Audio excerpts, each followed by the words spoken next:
3! Sorry. We're in a hurry.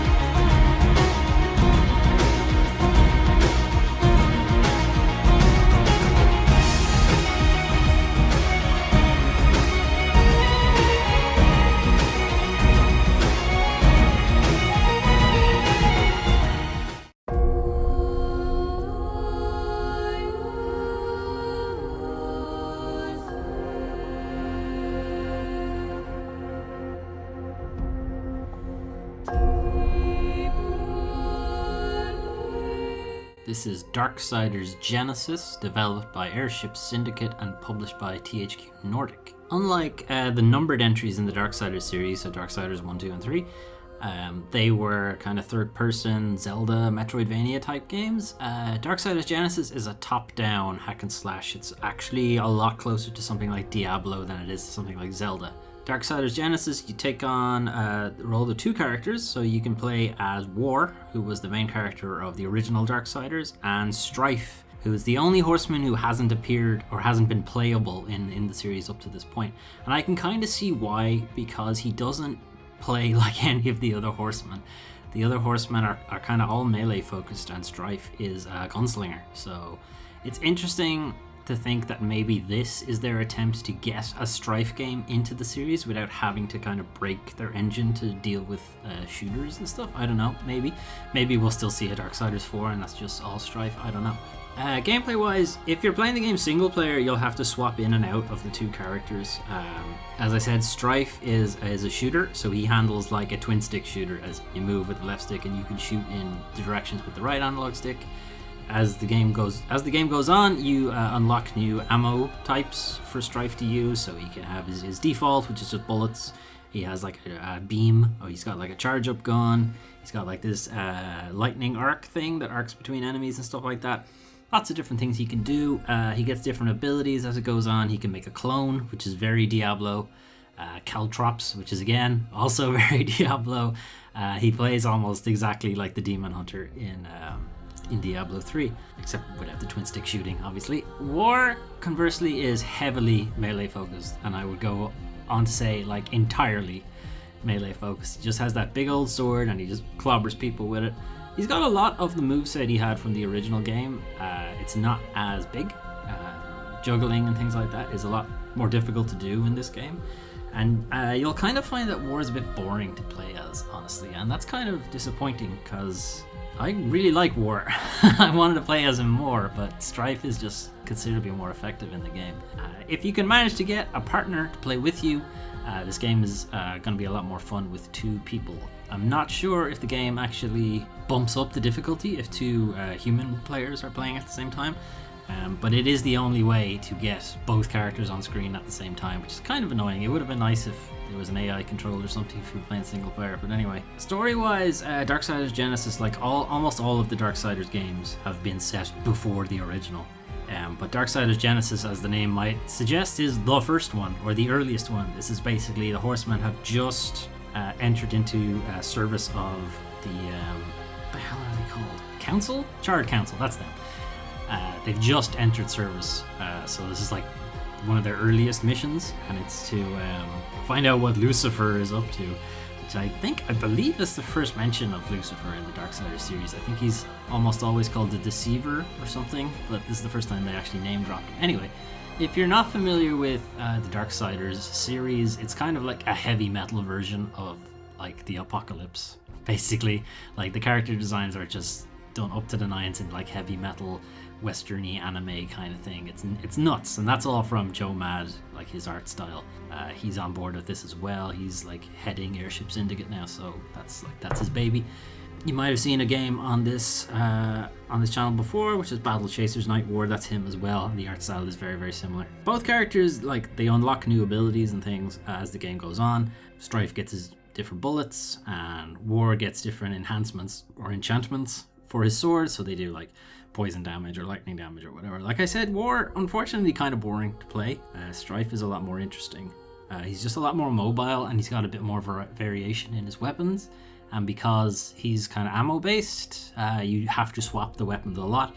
Whereas War, you can kind of just put the one enhancement on and just go smack people. Additionally, there's this monster orb or monster soul system, very like Castlevania or Bloodstained, in that enemies drop their souls or drop their orbs, and they can be slotted in to this kind of large web of stat upgrades and things like that, so that you can give the characters different abilities. Some of them are very basic, like you just make yourself stronger or give yourself more health, but some of them can be like leaves fire when you do a dash, or your clone now produces 2 clones, or like that kind of thing, or they explode when they're done and that sort of stuff.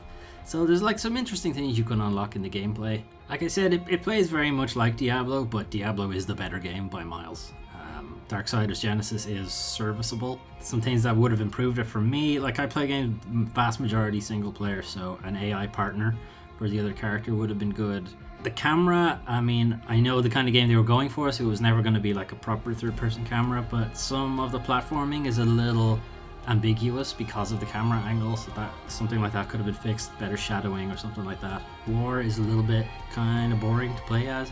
You've got this kind of ghost hand tackle thing, which I thought was going to be a bit like Devil May Cry. Honestly, I don't know why I thought it was going to be like that, but there you go. I thought I could have been used a bit better, but yeah, he's just kind of boring to play as, which is unfortunate. If you kind of like the look of Darksiders, or you just wanted to go back to the original Darksiders like I did when I was playing this game, I have played it on the channel. There's a playlist somewhere, I'll link it in the description, but I streamed it a while back when I was still doing streaming, and I am planning to get back into it, but don't talk about that. Anyway, Darksiders Genesis was released late last year on Stadia. What the fuck? And PC. But it's now available also on Switch, PS4, which is what this footage is captured from, and Xbox One.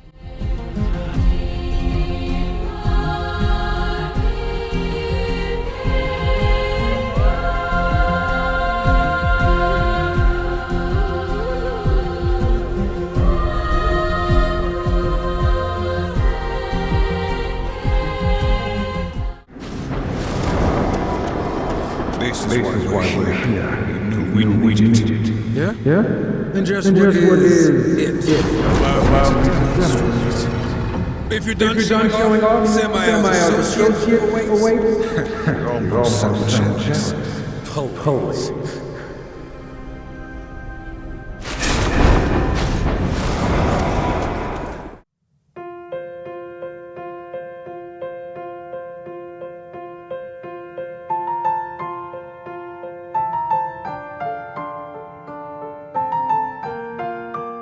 This is Florence, developed by Mountains and published by Annapurna Interactive.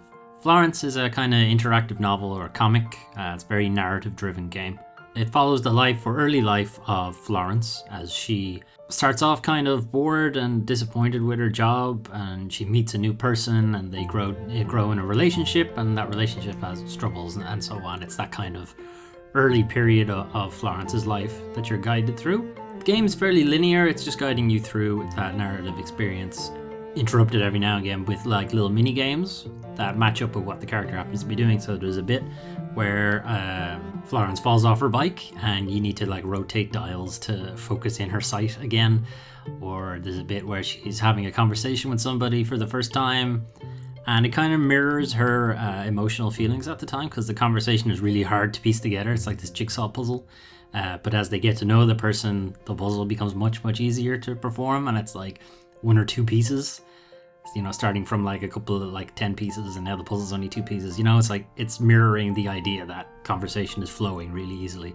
So the gameplay is very much in service to the story. Story is really interesting, and since this is such a heavily narrative-based game, I'm not going to spoil it. But it plays out well. The art is really impressive, and how they've managed to marry the mini games in with the storyline is really good idea as well. The only issue I actually have, 2 issues I have with the game. The story's ending is kind of meh. The second thing is game is really short.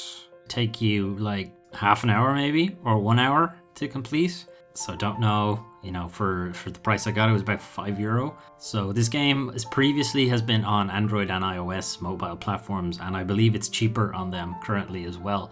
So if you have access to one of them, it might be better to get it on a mobile platform, but it's also now available on PC, Mac, and Switch, which is what I'm playing on it here. Up to you. I do believe it's a good experience. The story is really interesting, and the gameplay matching up with the story is interesting as well. But yeah, it's quite short, and that ending is a bit bleh. But check it out if you like it.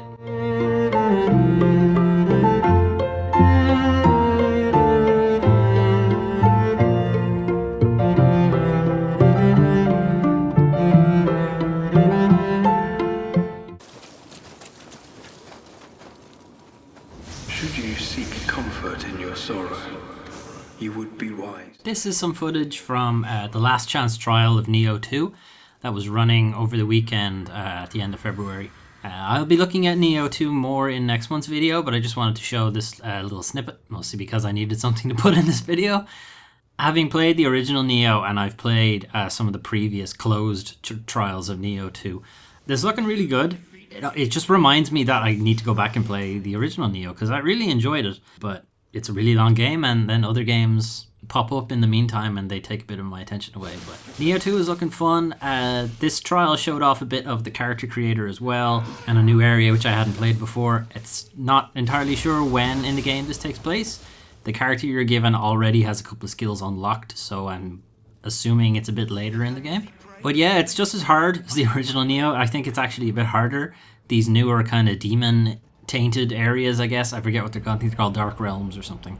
But they make it really difficult because the enemies get their health back while you're fighting them, and they're already hard enough as it is. So I don't know. I guess we'll see how that goes. Anyway, look for more of Nioh 2 in my Games of March.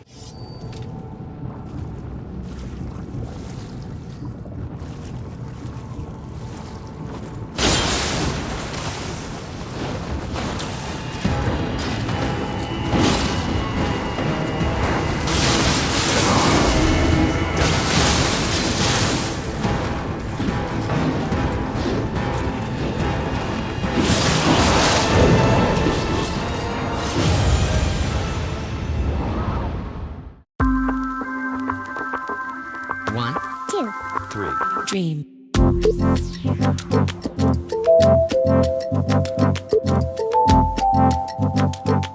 This is Dreams, developed by Media Molecule and published by Sony Interactive Entertainment. Dreams is the latest kind of game creation system, I guess, from Media Molecule, so coming from Little Big Planet 1 and 2. If you're familiar with those titles, you might have some idea of where they're going with it. With Dreams, only it's just been, massively blown up. Basically, Dreams, it can be very simply broken down into two different branches. You've got Dream Surfing, which is you as the player playing other people's creations. So they can make anything in the game, really. Media Molecule has their own campaign called Art's Dream, which kind of showcases lots of different things you can do with the system, but it honestly barely scratches the surface of what can be done, and that's stuff I've seen from the community.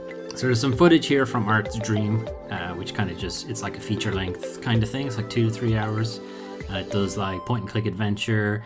It does a bit of racing. It does a bit of platforming. There's musical numbers as well, which are actually kind of funny. But it does a lot of things to sort of just show off as much of the engine as it can. But it really comes into its own when you dive into the community and see what they're building. So I'm just showing off a couple of them here. You can see things like easy to recognize things, because the easiest way to create something is to take something you already like and just try to make it again. So you've got like Metal Gear Solid here, and like the opening area, and you've got like Final Fantasy, like the Final Fantasy VII remake, but done in Dreams. It's like hilarious. You've got somebody, and I saw this when it was out in the beta as well. Somebody is basically remaking PT, which is that playable trailer or playable teaser or whatever that's disappeared off the PSN store. But they just made it again in Dreams. Obviously not to the same fidelity as like the Fox engine was able to produce, but Jesus, it's really damn close. And there's tons of things. You got like Legally Distinct Arachnid Man swinging around not New York City, etc. Like there's tons of things that can be made here. And the second branch is obviously making these things, dream shaping. Now I haven't dived into that myself because that's like a black hole of just losing time.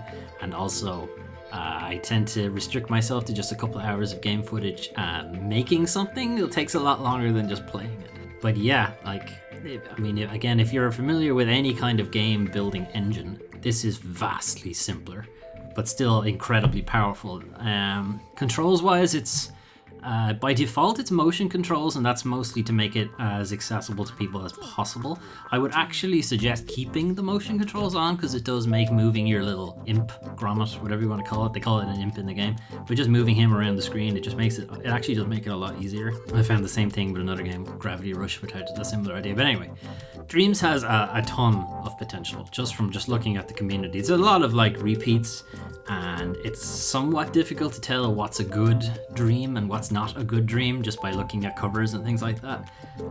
So a bit of curation maybe down the line would be good to see, and then maybe some sites or game sites dedicated to just showcasing the really good ones. Whether or not I'll jump into dream shaping, I don't know. I tried it a bit when I was playing Little Big Planet, and I just found that I enjoyed it, but I absolutely did not have the time for it, and I don't see that not being the case this time around either, because we are absolutely about to jump into big game season. So I don't know, maybe something to do during the summer. Dreams, since it's published by Sony Interactive Entertainment, is exclusive to PlayStation 4. I mean, Sony have been opening up their exclusives to PC and stuff like that. Death Stranding and Horizon Zero Dawn are going to PC, but for now, Dreams is exclusive to the PlayStation 4.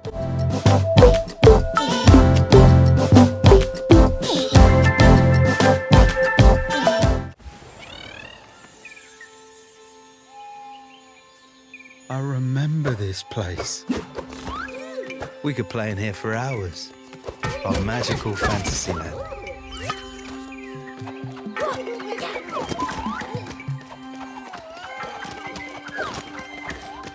Those were the games I played for February 2020. Standout for me was probably Dreams. Very, very impressive engine they've got there. Very strong piece of kit. I'm excited to see what the community will build with it. What I've seen so far is like a great bit of nostalgia, but obviously like teething errors and people just learning the tools and things like that. So it might be a bit before we see some truly jaw-dropping stuff. But right now, really, really impressive. Darksiders was decent. Some parts were really good. I liked playing as Strife, did not like playing as War, and I felt the game kind of meandered a bit. It was a bit too formulaic. I did like the story, and I like where it left. I like where it left off because it does lead into the series pretty well. Florence, interesting experience, but probably too short. Like I can see why it was a mobile, and doesn't really. I don't feel it makes the jump to PC or like a console that well. It's cheaper to get on the mobile platform, so I don't see why you wouldn't do that. The Last Chance for All Nioh 2, I mean, I know what I'm getting into with Nioh. It's more fuck you, get better kind of gameplay, and we'll see more of that next month. And speaking of next month, professional segue, Derek Foley, March is when the games industry has woken up now, and it's said, you know what, let's put out all the games. Let's just put them all out right now. Some of them have been like delayed, some of them by just a little bit, some of them by a lot, but either way, there's still a lot coming out next month. So next month, I'm just going to do them in the order that I have them on this list. Next month, we're going to be looking at Pokemon Mystery Dungeon, which was on the channel previously, because I played a little demo of it, but now the full title will be out now. You play as cute little Pokemon, rescuing other cute little Pokemon, and going about your business and building a rescue team of your favorite Pokemon, or whatever the most effective Pokemon are, I guess, whatever way you want to do it. Anyway, Nioh 2 will be out after that, so again, if you like the little bit you saw of it there, and Nioh itself, I believe, is on sale at the moment, so, you know, it's more of that Mazo-core kind of gameplay, the Dark Souls, Bloodborne thing of, you know, fuck you, just get better at the game. After that, we've got Animal Crossing and Doom Eternal. So Animal Crossing is a Nintendo property that just basically sees your character dumped on a deserted island, and they just build it up to make it like a nice living space. This is a fairly long series of games of the Animal Crossing variety. Stardew Valley is a very similar, like more modern take on it, but it's like a nice feel-good, get to know your neighbors, you know, just live a nice, comfortable life on this deserted island with all your friends and buddies and things like that. And it's fun. It's fun, fuzzy, feel-good times. Doom Eternal, on the other hand, is also fun, fuzzy, feel-good times, but for very different reasons. This will be the sequel to 2016's Doom, which is lots of running and gunning and shooting all those demons and ripping and tearing them, and blood and gore and heavy metal music, and it just feels damn good. The original Doom 2016, which wasn't an original because it was a reboot of the Doom series, but whatever. It was just like really fun, fast shooter gameplay like you haven't seen since like the good old days of Quake and Doom and Wolfenstein on the original on the PC. So yeah, I'm absolutely looking forward to more of Doom Eternal. Also, right near the end of the month, we've got Moons of Madness possibly coming out. It's been delayed before, and I have a feeling it'll be delayed again, but I guess we'll see. Don't know what to make of that. It's based on the kind of Mountains of Madness, like the Lovecraft thing, but it's on the moon this time. Ooh, spooky space moon tentacle monsters, I guess. Also, I'll be at EGX Rezzed at the end of the month, so hoping to see and get my hands on some up and coming games there. Should be fun times. Doubtful I'll get to actually film anything there because I'm just a pleb, but there you go. Anyway, let me know what you thought of this month and on what's coming up for next month's videos and what you liked, didn't like, etc, etc, etc. See you next time. Thanks for watching.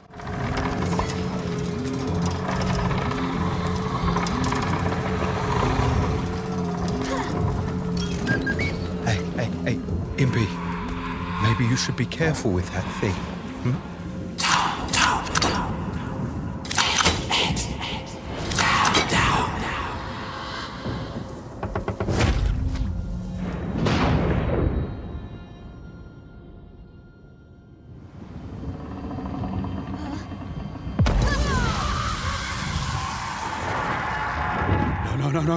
Foxy!